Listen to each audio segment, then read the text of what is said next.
Gusto mo ba mag-franchise ng coffee spot? Tara, tulungan kita. Bakit ba kami nagkaroon ng more than 200 franchisees nationwide? At hindi lang yon, meron na rin kaming franchisee abroad. Meron na kami sa Dubai, sa Guam, at sa Saipan, USA.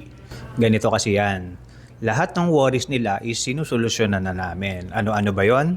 Number one, location. Hindi sila makapag-start kasi wala pa silang location. So dito kay Coffee Spot, once na nag-franchise ka, we offer free location assistance. So tinutulungan namin sila ng maghanap ng perfect location para sa coffee shop nila. Number 2, management. So yung mga nagpa-franchise sa amin dito, kadalasan hindi nila alam kung paano i-manage yung ganitong business. So once na mag-franchise ka, may free na training na tayo on how to manage and operate the business, plus may barista training pa. Number 3, so staff recruitment. So nahihirapan din sila maghanap ng mga staff na mag-work para sa kanila.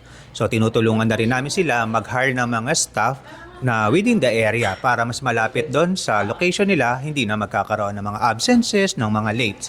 So mas napadali na. So ano pa ba yung mga kinonsider nila kung bakit sila nag-franchise ng coffee spot? Number 1, tinutulungan namin sila sa marketing para ma-promote yung mga branches nila nationwide. Number 2, wala kaming quota.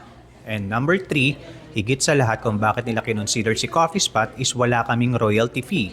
So ibig sabihin yung lahat ng income sa kanila yung napupunta. Wala kaming kinukurot na percentage sa kita nila, sa kanila lahat yon. So paano? Gusto mo na rin ba mag-franchise ng Coffee Spot? Message mo lang ako, tulungan kita, simulan natin yung coffee shop business mo.